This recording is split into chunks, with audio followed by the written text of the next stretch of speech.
Dokumenter alam liar, bawahan siapa yang sangat berani ini? Berjalan tanpa alas kaki di dalam hutan, hanya dengan sebilah golok naga, dia memulai kehidupan primitif nggak? Kalau lapar, dia merebus umbut palem dan jamur kuping hitam. Untuk dimakan, hidupnya terasa sangat nyaman. Pria ini bernama Lau Huang. Dua dokumenter alam liar. Setelah bisnis pabrik kulitnya bangkrut, dokumenter alam liar, dia bertekad menjadi seorang orang rimba. Lalu dia datang ke tempat yang selama puluhan tahun. Tak ada orang yang berani menginjakkan kaki di hutan primitif tersebut demi mencari tempat berlindung yang cocok. Dia rela menyeberangi jembatan kayu sepanjang belasan meter. Di ujung jalan, Lau Huang menemukan sebuah gua yang gelap gulita. Kelihatannya sangat mirip dengan habitat harimau atau beruang hitam, tapi Lau Huang tidak peduli dengan semua itu. Dia mengambil golok naga dan mulai membersihkan rumput liar di sekitarnya. Setelah bersih-bersih, dia pergi ke dalam hutan. Tak peduli seberapa rumit medannya, Lau Huang tetap nekat bertelanjang kaki tanpa rasa takut. Dokumenter alam liar. Kemudian dia membidik sebuah anak pohon dan mulai menebangnya dengan gila-gilaan. Hanya dengan beberapa tebasan santai. Di depan golok naga warisan leluhurnya. Anak pohon itu tumbang tak berdaya. Kayunya terlalu panjang sehingga sulit dibawa menembus hutan. Lau Huang menggunakan kaki besinya yang tanpa ampun untuk mematahkannya menjadi beberapa bagian. Setelah diikat menggunakan tali rotan, dia memanggul kayu seberat puluhan kilogram itu kembali ke camp sebagai seorang orang rimba. Hal terpenting dalam bertahan hidup di alam liar adalah mengisi perut dulu. Lau Huang juga tidak terkecuali, jadi dia menggunakan kayu yang dibawanya sebagai penahan angin. Lalu mengubur 3 batu dengan kuat di tanah. Dalam sekejap, sebuah tungku luar ruangan sederhana pun selesai. Kemudian dia menambahkan sedikit kayu bakar kering ke dalamnya. Lau Huang juga menyerut kulit bambu sebagai pemantik api. Akhirnya dengan bantuan sebatang korek api, asap mulai mengepul di dalam gua. Mumpung apinya sedang menyala besar, dia menambahkan banyak kayu bakar lagi hingga mengeluarkan asap tebal. Katanya ini bisa memberikan efek untuk mengusir nyamuk dan serangga. Saat Lau Huang baru saja menoleh, dia sepertinya menemukan beberapa tanaman jenis palem. Jadi dia membawa golok naga 90 meternya. Tanpa banyak bicara langsung memberi serangan kritis, 1999, pohonnya seketika terpotong di tengah. Setelah dibawa ke camp, dia menyilangkan daun-daunnya. Di bawah keterampilannya yang luar biasa, daun itu berubah menjadi tikar-tikar anyaman. Kalau tahu dia punya keterampilan ini, buat apa buka pabrik kulit? Setelah selesai, dia berbaring di atasnya untuk mencoba. Rasanya dia ingin rebahan saja dan tidak bergerak sama sekali. Daun palem yang tersisa pun tidak terbuang sia-sia. Siralik nanatip deh. Setelah dianyam menjadi seadanya, itu dijadikan sebagai penghalang untuk ditaruh di luar tempat berlindung. Di malam hari bisa mencegah serangan singa, harimau, dan badak. Lalu dia memilih sebatang bambu berkualitas tinggi di hutan bambu, membawanya ke sebuah mata air pegunungan, membersihkan ranting mati dan daun busuk di sekitarnya. Lau Huang mengubahnya menjadi keran air luar ruangan. Kini masalah air tawar pun sudah teratasi. Dia memetik 2 genggam daun dari pohon di dekatnya. Setelah mencucinya bersih menggunakan air pegunungan, dia memasukkannya ke dalam tabung bambu yang sudah disiapkan sebelumnya, lalu mulai mengisi air ke dalamnya. Tebakan kalian tidak salah, dia akan membawanya kembali untuk diseduh menjadi teh. Dia menancapkan cabang pohon kuat-kuat ke tanah dan mengamankan tabung bambunya. Setelah menyalakan api yang berkobar, Lau Huang berpikir untuk membuat sebuah cangkir teh. Saat dia sedang sibuk, tiba-tiba dia sadar jempol kaki kirinya berdarah. Bagi orang rimba seperti mereka, hal ini sudah menjadi kebiasaan. Mengambil sedikit abu kayu dan mengoleskannya di sana bisa memberikan efek menghentikan pendarahan. Karena airnya sepertinya sudah cukup mendidih, Lau Huang segera menuangkan secangkir untuk dirinya sendiri, menyesapnya dengan perlahan. Ada aroma segar yang samar di sela-sela gigi dan bibirnya. Hanya minum air saja tidak bisa mengenyangkan perut. Dia memutuskan pergi ke hutan untuk mencari sedikit makanan. Baru berjalan tidak jauh di dalam hutan, Lau Huang menemukan tanaman palem yang bisa dimakan, walaupun permukaannya penuh dengan duri tajam. Namun umbut palem di dalamnya bisa mengenyangkan perut. Setelah mengumpulkan beberapa, Lau Huang kembali menemukan sebatang pohon besar yang membusuk di hutan. Tanpa memberikan kesempatan lawannya bicara, dia mengangkat golok naga pusaka dan langsung menebas kakak pohon habis-habisan. Setelah pohonnya tumbang, barulah niat aslinya ketahuan. Ternyata banyak jamur kuping hitam tumbuh di pohon itu. Lau Huang pun tidak sungkan-sungkan memetik bersih semua jamur dari setiap ranting pohon. Apakah hutan ini berbahaya atau tidak? Lihat saja jembatan kayu yang menggantung setinggi 100 meter ini, kalian akan tahu. Membawa umbut palem yang telah dikumpulkan kembali ke camp, Lau Huang mulai mencucinya dengan panci warisan leluhurnya. Meskipun hidup di dalam hutan, dia juga sangat memperhatikan kebersihan dan kesehatan. Setelah mencucinya 2 kali bolak-balik, kembali ke camp dan menyalakan api besar untuk memasak. Sambil menunggu hidangan besarnya matang, Lau Huang membuat mangkuk dan sumpit untuk dirinya dari bambu. Semua bahan yang digunakan berasal dari alam. Setelah dihaluskan selama 28 menit, 1 set peralatan makan akhirnya selesai. Pada saat yang sama, makan malam juga telah direbus sampai empuk setelah bekerja keras dan sibuk seharian. Lau Huang buru-buru menyendok semangkuk penuh untuk dirinya sendiri. Lalu dia mulai mencicipinya dengan lahap. Meskipun rasanya tidak seenak hidangan Michelin, tapi bagi orang hutan, ini sudah sangat memuaskan. Setelah makan dan minum hingga kenyang, dia berbaring untuk istirahat. Selanjutnya dia akan resmi memulai kehidupan hutannya, bangun pagi dan minum segelas air putih, lalu pergi mencari makanan membawa golok pembunuh naga 90 meter. Sebagai orang hutan sejati, Lau Huang tahu banyak hal yang bisa dimakan. Tanpa basa-basi, dia menebang sebuah pohon di pinggir jalan, mengupas kulit luarnya dan langsung menikmatinya. Hutan ini di matanya seolah-olah seperti dapur rumahnya sendiri. Tiba di tepi sungai kecil yang berlekuk, Lau Huang membalikkan batu untuk mencari protein yang berjalan. Sepertinya hewan-hewan kecil tidak ada di rumah hari ini. Setelah meraba setengah hari, sehelai bulu pun tidak ada. Dengan tak berdaya, dia hanya bisa pergi ke tempat yang lebih tinggi. Untuk mencoba keberuntungannya memasuki hutan lebat, Lau Huang menemukan pohon pisang di sini, lalu dia menggunakan pembunuh naga untuk membacoknya 2 kali.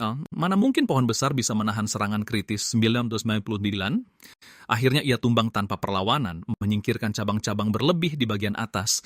Lau Huang hanya mengambil bagian tengah agak ke atas. Daging buah di dalamnya sangat lembut dan lezat.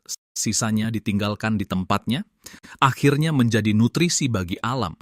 Lalu dia membacok 2 kali lagi ke pohon lainnya. Kali ini dia memilih bagian bawah pohon pisang. Inti di dalamnya mengandung kadar air yang sangat tinggi. Saat haus, dia bisa menggigitnya kapan saja dan di mana saja. Tekstur dan rasanya sangat luar biasa. Setelah menghabiskan pohon pisang, orang ini lalu pergi ke hutan bambu untuk mengincar rebung. Sumber daya di hutan Jingdou sungguh berlimpah. Rebung yang baru tumbuh, tersebar di seluruh bukit dan lembah. Lau Huang juga tidak sungkan-sungkan langsung mencabut satu persatu rebung yang renyah itu. Dalam sekejap dia mengumpulkan lebih dari 10 batang. Semua bagian yang tidak bisa dimakan disingkirkan, yang tersisa dimasukkan ke dalam kantong hitam. Selanjutnya dia bersiap mencari sedikit daging untuk dimakan. Tiba di dekat sumber mata air. Menyingkirkan batu di dalam air. Setelah mengeruhkan air, dia segera memanfaatkan kesempatan untuk meraba ikan. Saat sedang meraba, tiba-tiba terasa sakit menusuk. Lau Huang terkejut dan segera menarik tangannya. Pada saat ini dia menyadari sepertinya ada yang kurang. Menghentikan sementara pekerjaan meraba ikannya. Mencabut sebatang rotan dari semak-semak di dekatnya. Menangkap kepiting adalah pekerjaan teknis. Bahkan orang hutan yang berpengalaman sekalipun bisa takut. Karena sekali terjepit, mereka tak akan melepaskannya sampai mati. Begitulah sambil memacu adrenalin, sambil meraba-raba di dalam air, segera Lau Huang mendapatkan 2 ekor. Ini adalah gerakan profesional. Tolong jangan tiru jika tidak memiliki aura yang mendominasi. Saat ini seekor kepiting cangkang merah mengira ia bersembunyi dengan baik. Padahal ia sudah ketahuan. Untuk menghadapi yang terlihat seperti ini, Lau Huang menangkapnya dengan jurus lembu tua mendorong kereta. Begitulah dia berjalan sambil membalikkan batu-batu, melewati segala rintangan dan berhasil mengumpulkan 9 ekor kepiting besar. Kali ini benar-benar bisa makan enak. Dengan semangat Lau Huang segera bergegas kembali ke camp. Hal pertama saat kembali adalah mencuci bersih bahan makanan dan peralatannya. Harus diakui dia cukup mementingkan kebersihan. Setelah mencuci bersih lumpur di permukaan rebung, lalu memandikan kepiting dengan air dingin, kembali ke kamp menggunakan daun pisang sebagai piring, Lau Huang menggunakan pembunuh naga 90 meter, menoreh permukaan rebung dengan lembut beberapa kali, lalu mengupasnya seperti bawang bombay lapis demi lapis ke dalam panci, kemudian meletakkannya di atas kompor untuk dimasak dengan api besar. Setelah mendidih barulah kepiting dimasukkan, lalu direbus selama 49 menit. Sambil menunggu hidangan besarnya matang, Lau Huang memanggang seekor kepiting sebagai hidangan pembuka, walaupun ukurannya tidak terlalu besar. Tapi daging di kaki kepitingnya sangat montok dan lembut. Lau Huang yang kelaparan memakannya sampai tak tersisa. Setelah dia selesai menikmatinya, hidangan besar di panci juga sudah matang sempurna. Setelah dituangkan, kepiting merah menyala terlihat sangat mencolok di dalam rebung. Lau Huang mengambil semangkuk penuh untuk dirinya sendiri, lalu melahap makanan lezat alam liar itu. Setelah menikmati makanan yang lezat, dia menggendong tasnya, membongkar pagar perkemahan, dan mengembalikan gua ke bentuk aslinya. Setelah meninggalkan gua tempat tinggal harimau, dia mencari tempat berlindung untuk malam ini, dan tiba di samping sebuah pohon tua berumur ratusan tahun. Tempat ini sepertinya cukup tersembunyi. Kemudian Lau Huang memasukkan kepalanya ke dalam lubang pohon, melihat-lihat sejenak, dan berpikir, bukankah ini tempat berlindung alami yang sempurna? Lalu dia menurunkan ranselnya, mulai membersihkan dedaunan di dalamnya dengan kedua tangannya. Akar pohon di sebelahnya juga cukup menghalangi. Lau Huang langsung menggunakan pembunuh naga 90 meternya untuk memindahkannya. Tempat ini sudah bertahun-tahun tidak dibersihkan. Tanah dipenuhi tumpukan ranting kering dan daun busuk. Lau Huang yang rajin mengambil tanggung jawab berat ini. Setelah merasa cukup, dia mulai mengumpulkan bahan bangunan di sekitarnya. Bibit pohon kecil yang rapuh bertumbangan satu persatu di hadapan pembunuh naga. Entah kali ini berapa banyak batang yang akan dia hancurkan. Selama bekerja, dia tidak lupa mengupas sedikit karbohidrat untuk mengganjal perut, yang saat dikunyah terasa lebih manis dari tebu. Setelah mengisi kembali puluhan ribu kalori energi, Lau Huang sepertinya memiliki tenaga yang tidak ada habisnya. Dalam sekejap mata, dia telah mengumpulkan 81 batang kayu dan menggunakan pembunuh naga untuk meruncingkan semua bagian bawahnya, menancapkannya di sepanjang tepi pohon tua berumur ratusan tahun. Dengan begitu terbentuklah sebuah penghalang alami untuk membuat pondasi tempat berlindung yang kokoh. Lau Huang memotong belasan batang kayu yang sebesar pahanya untuk membangun kerangka persegi panjang di depan lubang pohon, lalu menyusun kayu yang sudah dipotong sebelumnya di atasnya. Harus diakui Lau Huang cukup teliti, disusun dengan sangat rapi. Penderita OCD pun akan merasa puas melihatnya. Setelah selesai, dia menancapkan pasak kayu di sebelah kiri panggung untuk mencegahnya hancur terinjak oleh kaki besinya yang tak kenal ampun. Tidak perlu lagi khawatir soal tempat tinggal. Lau Huang mencari 3 bongkah batu dan menatanya di tanah yang akan menjadi tungku untuk menyalakan api dan memasak nanti. Kemudian dia memungut kayu bakar di hutan, menggunakan pembunuh naga untuk mengikis sedikit serbuk kayu sebagai penyulut api, menyalakan satu dari sedikit korek api yang tersisa. Asap dengan cepat mengepul di perkemahan.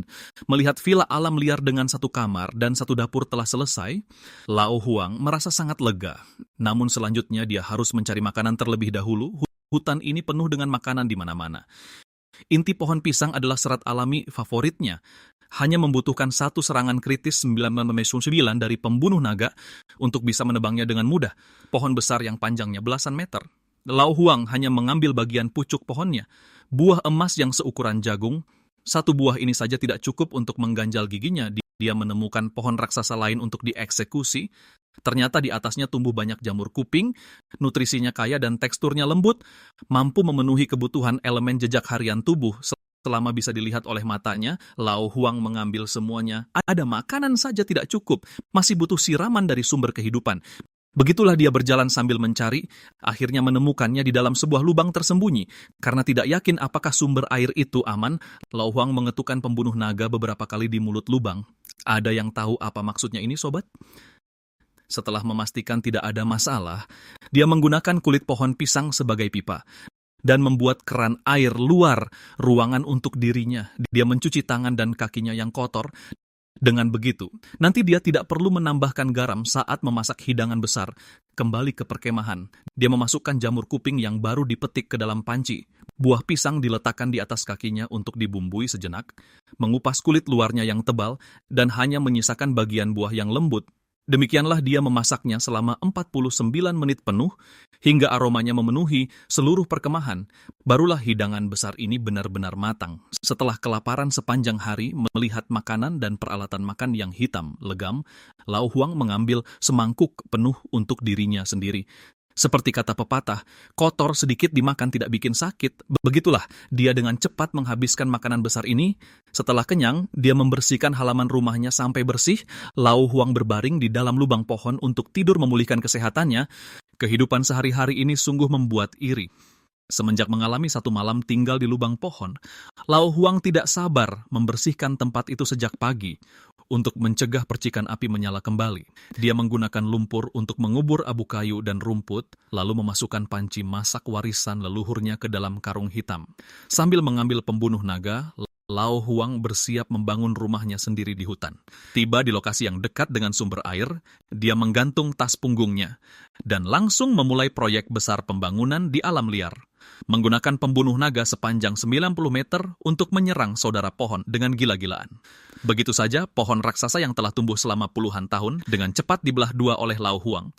Untuk menghemat tenaga, dia menggunakan metode pemancangan tiang paling primitif, menajamkan satu ujung kayu dan menancapkannya ke tanah dengan kuat, sedangkan ujung lainnya langsung diletakkan di cabang pohon.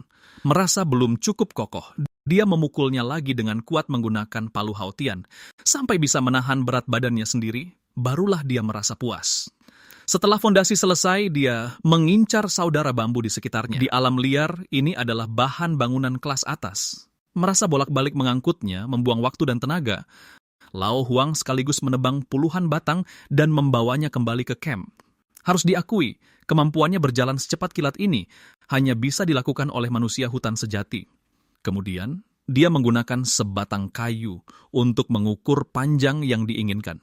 Dia mengayunkan pembunuh naga yang sangat tajam untuk memperhatikan saudara bambu satu persatu, sampai dia menyiapkan 49 batang dalam satu tarikan napas, barulah dia berhenti. Lalu dia mengerahkan seluruh tenaga prasejarahnya untuk mengangkat saudara bambu ke atas platform. Mulai sekarang, mereka adalah lantai vilanya. Setelah dipasang, dia buru-buru mencoba hasilnya dan sangat puas dengan tingkat kekokohannya. Selanjutnya dia kembali menebangi saudara pohon di hutan, bersiap menggunakannya untuk membangun kerangka tempat perlindungan, meletakkan tiang penopang beban rapat-rapat dengan fondasi. Karena khawatir kurang kuat, dia mengikatnya dengan kencang menggunakan tanaman rambat. Dengan demikian 3 balok dan 6 tiang memikul tanggung jawab besar atas seluruh villa. Untuk membuktikan bahwa ini bukan proyek asal-asalan, Lau Huang menggantungkan dirinya di atasnya. Kemudian dia seolah berteleportasi ke tanah untuk membuat atap rumah. Untuk rumah yang ditinggalinya sendiri, Lau Huang tidak pernah berkompromi. Setiap takik pada saudara bambu dirapikan olehnya menjadi lebih rata daripada buatan mesin, lalu menggunakan pembunuh naga untuk membelah bambu menjadi 2. Padahal itu adalah hal yang sangat sulit, tetapi Lau Huang melakukannya dengan sangat mulus. Sampai setelah menyiapkan 128 batang, Lau Huang pun mulai membangun atap tempat perlindungannya, menggunakan formasi susunan 2+1, sehingga efektif menutupi celah bambu untuk mencegah air merembes. Setelah menutupi semua sudut, Lau Huang mencabut 2 batang tanaman rambat dari hutan, lalu meletakkan sebatang kayu panjang di atas atap. Dengan cara menjepit dari 2 sisi, atap kepingan bambu itu terpasang kokoh di tengahnya. Bahkan jika ada badai dan hujan lebat, dia tidak perlu takut lagi. Bahkan jika ada badai dan hujan lebat, dia tidak perlu takut lagi. Memanfaatkan prinsip memperkuat atap Lau Huang dengan cepat membangun dinding tempat perlindungannya. Entah berapa banyak saudara bambu yang dikorbankan untuk seluruh struktur ini. Untuk memudahkan keluar masuk di kemudian hari, dia membawa 2 batang kayu lagi untuk membuat tangga. Memotong 7 alur pada setiap batang kayu yang melambangkan 7 anak tangga. Kemudian memasukkan kayu ke dalam alur yang sesuai dan mengikat kuat bagian sambungannya dengan kulit bambu. Jarak setiap anak tangga telah melalui perhitungan presisi Lau Huang. Jaraknya diatur dengan sangat tepat. Sebuah jalan batu dipasang di antara tangga dan sungai kecil agar lebih nyaman untuk berjalan. Tiba di gunung belakang, Lau Huang mengumpulkan sangat banyak tanah liat kuning dan membawanya kembali ke kamp. Benar sekali. Inilah dapur terbuka miliknya. Pada saat asap masakan yang mengepul naik, seluruh hutan kembali terasa seperti rumah. Lau Huang bergegas merebus secangkir teh tabung bambu berkualitas untuk dirinya. Tidak ingin kelaparan di malam hari, dia mengolah sisa saudara bambu menjadi bilah bambu yang panjang dan tipis. Melalui anyaman kedua tangannya yang lincah, 3 bubu perangkap ikan segera muncul. Tiba di posisi pintu air sungai kecil, dia menekan kuat bubunya dengan batu kali. Celah-celahnya disumbat rapat menggunakan batu dan dedaunan. Dengan begini, ikan mas liar hanya punya satu jalan masuk, yaitu ke dalam bubu. Khawatir akan hanyut oleh arus sungai yang deras, dia mengikatnya lagi menggunakan tanaman rambat di sebelahnya. Setelah terpasang dengan baik, dia mencari celah lain yang cocok dan melakukan pengepungan dengan cara yang sama. Sambil menunggu ikan masuk perangkap, Lau Huang pergi ke hutan bersiap mencari beberapa sayuran. Menarik batang singkong dari tanah, berdasarkan pengalaman bertahan hidupnya selama bertahun-tahun, di bawah tanah ini seharusnya bisa ditemukan tanaman bertepung yang bisa dimakan. Sepotong kayu yang terlihat biasa saja. Di tangannya sudah seperti ekskavator. Dalam sekejap tanahnya tergali menjadi lubang besar. Dia merogoh ke dalam cukup lama. Dalam sekejap mata, karung hitamnya terisi penuh. Malam ini benar-benar akan makan enak. Saat hujan lebat mulai turun dari langit, Lau Huang buru-buru pergi ke sungai untuk mengambil perangkapnya. Baru membuka yang pertama, dia sudah mendapat banyak tangkapan. Seekor kepiting, seekor belut, dan 2 ekor ikan kecil. Perangkap kedua lebih luar biasa lagi. Belasan ekor menggelepar-gelepar di tanah. Tanpa banyak bicara, dia langsung memasukkannya ke dalam tabung bambu. Dia kembali ke kemah dengan perasaan gembira atas panen ini. Lau Huang pergi ke tepi sungai untuk membersihkan lumpur dari singkong dan beberapa buah berwarna merah cerah. Setelah itu, dia kembali ke tempat perlindungan dan memasaknya dengan api kecil sambil menunggu semuanya matang dan empuk. Dia pergi ke kebun belakang dan memetik beberapa daun. Ada yang tahu tanaman apa ini?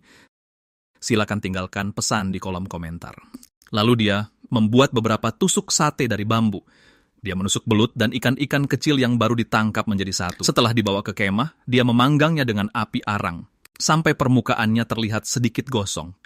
Barulah hidangan besar ini resmi matang. Sebelum disantap, dia menatanya dengan indah di atas piring. Lau Huang melahap makanan lezat ala alam liar ini dengan rakus. Hanya hidangan yang sangat melimpah ini yang bisa membayar kerja kerasnya seharian ini. Setelah makan kenyang, dia duduk di tangga sambil mengorek gigi, menikmati kehidupan alam liar yang sederhana dan memuaskan ini. Pepatah mengatakan manusia hidup karena berpindah, pohon mati karena berpindah. Kalau terus-terusan di dalam villa, dia tidak akan bisa makan enak. Jadi Lau Huang membawa golok naga miliknya mengendap-endap ke dalam hutan. Baru saja sampai di dekat sungai, dia melihat seekor kepiting besar bercangkang merah. Lau Huang menaklukkannya dengan gerakan tangan yang sangat cepat. Harus diakui, sumber daya di hutan Qingdao ini memang sangat melimpah. Baru jalan 2 langkah, dia sudah menangkap satu lagi. Air terjun di sini mengalir deras ke bawah. Tapi hati Lau Huang tetap tenang. Dia hanya fokus pada pekerjaannya. Berjalan ke tepi sebuah selokan kecil. Mumpung Tuan Kepiting sedang tidur, Lau Huang langsung menariknya keluar dari air. Begitulah, sambil terus berjalan, sambil memperhatikan kepiting besar di dalam air. Kalau kecepatannya terus begini, semua tuan kepiting di hutan Qingdao mungkin akan habis ditangkap olehnya.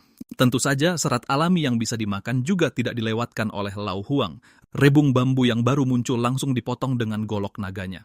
Bahkan ada beberapa buah palem yang montok. Tumbuh sangat matang seolah sengaja menunggu untuk dipetik dalam sekejap mata. Lau Huang sudah menangkap 28 ekor, melihat deretan tuan kepiting di tanah. Membawanya langsung sambil berjalan di hutan akan sangat merepotkan. Jadi Lau Huang meraut sebuah tongkat sakti, menggantungkan kepiting-kepiting besar yang nakal itu di kedua ujungnya. Lalu dia memikul beban berat tersebut, mengendap-endap di hutan mencari tempat yang cocok untuk memasak. Dia asal memilih lokasi yang bagus, menurunkan bawaannya, mengambil golok naga dan mulai mengasahnya di tepi sungai. Golok naga yang sudah diasah ini memang luar biasa. Hanya dengan satu tebasan bisa membelah saudara pohon menjadi 2. bagian yang sudah ditebang, langsung dijadikan kayu bakar untuk menyalakan api. Karena tidak mengumpulkan serabut api, dia membelah tabung bambu kering menjadi beberapa bilah bambu yang tipis. Harus diakui, orang yang berpengalaman memang punya banyak cara. Kemudian dia meraut sebatang tabung bambu untuk dijadikan wadah, memotong-motong serat alami dan memasukkannya ke dalam. Setelah kepiting-kepiting kecil yang kotor dicuci bersih, semuanya dimasukkan ke dalam tabung bambu sebagai bahan masakan. Dia kembali ke kemah, menaruhnya di atas api yang menyala, dan mulai memasak. Sambil menunggu hidangan harum ini matang, dia meraut 2 buah sumpit dengan golok naganya. Meskipun hidup di alam liar, tapi rasa estetika dalam hidup tetap harus dijaga. Dia memetik beberapa daun untuk alas makan, meraut bambu untuk dijadikan piring. Sesuai dugaan, 2 menit kemudian, sebuah hidangan dengan warna, aroma, dan rasa yang menggugah selera. Hidangan alam liar sekelas Michelin sudah siap disajikan. Kombinasi daging dan sayurannya terlihat merah di antara warna putih. Inilah standar kehidupan sehari-hari orang yang hidup di hutan. Kalau ditambah segelas bir Harbin dingin tahun 1982, hidupnya ini sudah persis seperti sedang liburan. Saking enaknya, makanan itu dihabiskan Lau Huang sampai tak bersisa. Kemudian dia mencabut beberapa daun dari pohon di sebelahnya, lalu berbaring di tanah dan tidur siang. Bahkan jamur lingzi yang paling berharga sekalipun. Di mata orang hutan, jamur ini terlihat biasa dan ada di mana-mana. Setelah selesai bermimpi indah, Lau Huang bangkit dan membawa sisa kepiting yang ada. Pergi mencari lokasi yang bagus untuk mendirikan kemah malam ini. Setelah melewati jalan pegunungan yang berliku-liku, dia akhirnya menemukan tempat kemah yang memuaskan di puncak gunung. Tanpa banyak bicara, dia langsung menyalakan api unggun yang besar. Sekalian menyeduh secangkir teh sore untuk melepas dahaga soal bertahan hidup di alam liar. Aku hanya salut pada Lau Huang, tabung bambu yang mendidih langsung dia pegang dengan tangan. Walau wajahnya meringis, dia sama sekali tidak mengeluh panas sambil menunggu sampai dingin. Dia mengeluarkan anak haram, kepiting raja yang sudah dipanggang. Menuangkan secangkir air putih 105 derajat. Ya ampun, sekali minum hampir saja membuat kulitnya melepuh. Setelah melepas dahaga, Lau Huang duduk di atas batu seperti raja monyet. Mulai menikmati hidangan lezat yang sulit didapat. Kelezatan seperti ini, mungkin Kera Sakti pun akan ngiler melihatnya. Lau Huang kabur dari rumah tanpa sengaja tersesat di dalam hutan karena tidak mau kelaparan di malam hari. Dia harus segera mencari tempat untuk mendirikan kemah hingga dia mengendap-endap sampai ke sebuah tebing terjal. Dia berpikir, bukankah ini tempat perlindungan alami? Menggunakan dedaunan sebagai sapu, dia membersihkan permukaan tanah sampai bersih, kemudian langsung menebah saudara pohon di dekatnya. Setelah dirawat dengan telaten oleh Lau Huang, tidak ada satupun saudara pohon yang masih berdiri tegak. Setelah memotongnya sesuai panjang yang diinginkan, dia menyelipkannya di celah batu, duduk di atasnya lalu menggoyangkannya. Astaga, saking kuatnya, dinaiki seekor badak pun tak jadi masalah. Hanya 1 batang saja belum cukup untuk menopang papan ranjang. Agar tidak licin, dia menggunakan pembunuh naga untuk membuat lekukan di atas batu 0.0. Bagian penahan bebannya sudah selesai. Lau Huang kembali mengincar saudara bambu di hutan. Di bawah tangannya yang kejam, batang demi batang bambu yang tebal tergeletak rapi di tanah.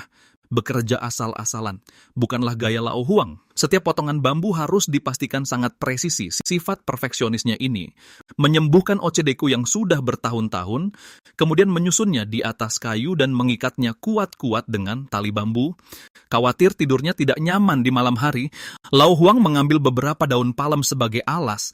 Ranjang kecil yang tadinya sederhana, seketika menjadi lebih empuk daripada kasur pegas.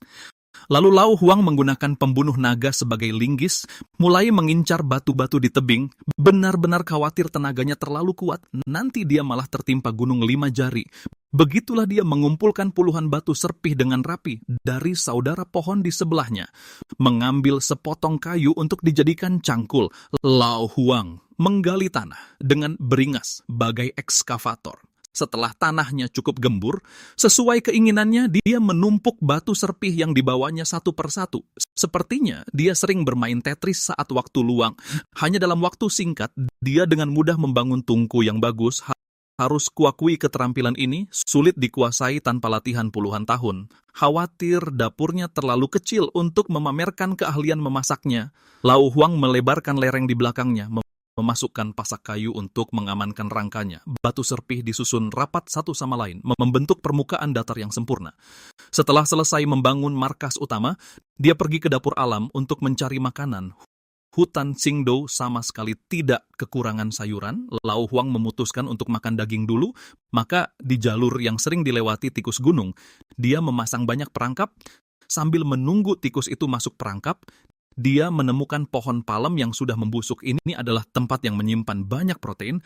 Di dalamnya terdapat banyak kacang tanah yang gemuk. Ini adalah salah satu makanan alam liar favorit Bear Grylls. Hanya dalam waktu singkat, Lao Huang mengumpulkan hampir 5 kilogram. Di tengah jalan dia kembali menemukan beberapa buah berwarna merah. Rasanya hampir mirip dengan leci. Dia mengemas semuanya ke dalam karung. Sayur bau adalah serat alami yang wajib dimakan Lao Huang setiap hari. Meski namanya terdengar tidak enak, tapi harganya lebih mahal dari daging babi. Setiap kali makan, Lao Huang melahap beberapa kilogram. Setelah melewati gunung dan sungai untuk kembali ke kemah, meski sudah sangat kelelahan, Lao Huang tetap membawa kayu bakar untuk menyalakan api dan memasak karena tidak ada kata mudah dalam dunia orang dewasa. Dengan cepat dia menyalakan api yang berkobar. Lihat kualitas tungku ini, bahkan lebih bagus daripada menggunakan mesin peniup api. Hanya khawatir kalau tebing batu memuai dan retak karena dipanaskan. Bukankah itu akan jadi celaka? Setelah mencuci bersih kacang tanah yang berlumpur, tanpa menambahkan kecap asin maupun kecap manis, langsung dimasak di atas tungku dengan api besar. Bisa diangkat setelah permukaannya kecoklatan, kemudian menyiapkan sayur bau dan memasukkannya ke dalam panci, dipanaskan bergantian dengan api besar, sedang, dan kecil. Setelah menunggu 2 kali 7-14 menit, 1 sayur, 1 sup, 1 daging, 1 hidangan nabati. Lao Huang melahap hidangan lezat di alam liar itu dengan rakus. Setiap gigitan dipenuhi dengan protein yang renyah. Belum termasuk yang lainnya. Sepiring sayur bau ini saja setara dengan gaji sehari saya. Setelah makan dan minum sampai kenyang, Lao Huang berbaring di atas tikar bambu dan bermimpi indah. Angin kencang berkekuatan badai level 8 beberapa hari lalu, menghancurkan villa bambu Lao Huang tanpa peringatan apapun. Sekali lagi dia menjadi tunawisma. Dia bertekad untuk menunjukkan kemampuannya yang sebenarnya kepada semua orang. Dia pun memilih lokasi dengan feng shui terbaik layaknya ahli tata letak. Setelah menggantung karung goni hitamnya, dia mengayunkan golok penakluk naga 90 meter miliknya, menebas semua tanaman merambat dan anak pohon yang menghalangi jalan sampai ke akarnya. Kemudian, dia mengeluarkan sebuah alat penggali ajaib. Para penonton setia yang mengerti pasti sudah bisa menebaknya. Benar sekali, ini adalah sekop luoyang yang sangat terkenal itu.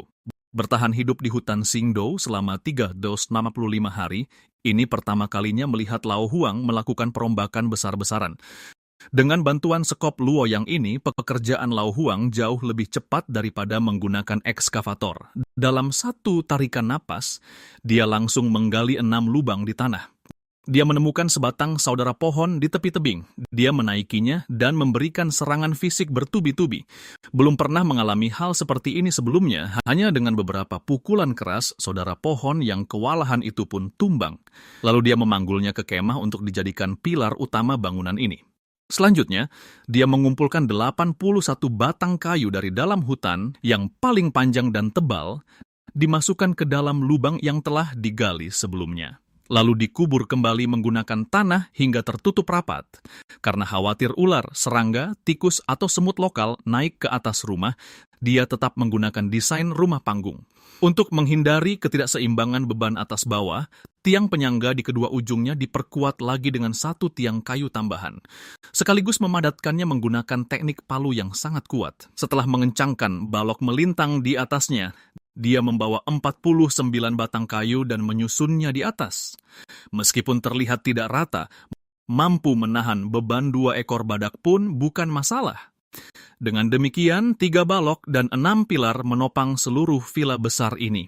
Seperti pepatah, 1 rumah untuk 3 generasi, orangnya sudah tiada tapi rumahnya masih berdiri tegak.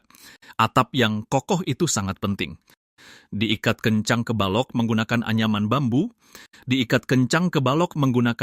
bambu, bahkan di bagian persimpangannya sekalipun, Lao Huang secara khusus memberikan penguatan, karena khawatir celahnya terlalu besar dan tidak mampu menahan terjangan badai salju. Dia menggunakan bilah bambu lagi untuk membuat kisi-kisi, sehingga beban di setiap kayu atap tersebar secara merata. Setelah atap dirasa cukup kuat, Lao Huang membawa penakluk naga untuk mencari bahan penutup atap yang cocok. Dan daun palem gratis ini adalah pilihan yang sangat bagus. Dalam sekali jalan, dia membawa pulang 108 pelepah palem ke kemah. Untuk mencapai efek anti hujan setingkat genteng, Lao Huang membelahnya dari tengah menjadi 2 bagian. Kemudian dengan bantuan tongkat sakti, daun-daun itu dilemparkan ke atas atap. Dengan anyaman dari sepasang tangan Lao Huang yang cekatan, daun-daun palem tersebut tertata dengan sangat rapi. Dengan menghabiskan waktu kurang dari 24 jam, dia berhasil membuat atap yang sangat artistik. Namun, tindakannya selanjutnya semakin menunjukkan kecerdikan sang pria rimba. Setelah membelah saudara bambu yang dibawanya menjadi 2, dia memukulnya secara acak menggunakan penakluk naga. Setelah mendapatkan perlakuan khusus darinya, tabung bambu bundar itu langsung digeprek menjadi lembaran papan bambu. Alasan bambu itu tidak patah karena serat-seratnya masih saling terhubung satu sama lain. Kemudian, dia menganyam beberapa saudara bambu secara menyilang yang diubah oleh Lao Huang menjadi dinding villa tinggi yang tak tertembus. Tinggal di dalamnya akan terasa sejuk dan berangin di musim panas. Aroma wangi bambu yang segar pun menyelimuti seluruh perkemahan. Setelah segera memperkuat dinding, dia membuat sebuah tangga untuk memudahkan keluar masuk di kemudian hari. Selanjutnya, dengan menggunakan 4 batang kayu bundar dan lumpur kuning, dia mulai menumpuk kompor untuk vilanya. Saat asap masakan mulai mengepul perlahan ke atas, hutan belantara yang sunyi ini akhirnya memiliki suasana kehidupan manusia. Setelah bekerja keras dan sibuk sepanjang hari, Lao Huang bersiap mencari sumber protein yang bisa bergerak untuk mengisi perutnya. Berjalan ke depan, akar palem yang sudah membusuk tanpa dipikir pun semua sudah tahu. Dia akan mengincar kacang yang ada di dalamnya lagi.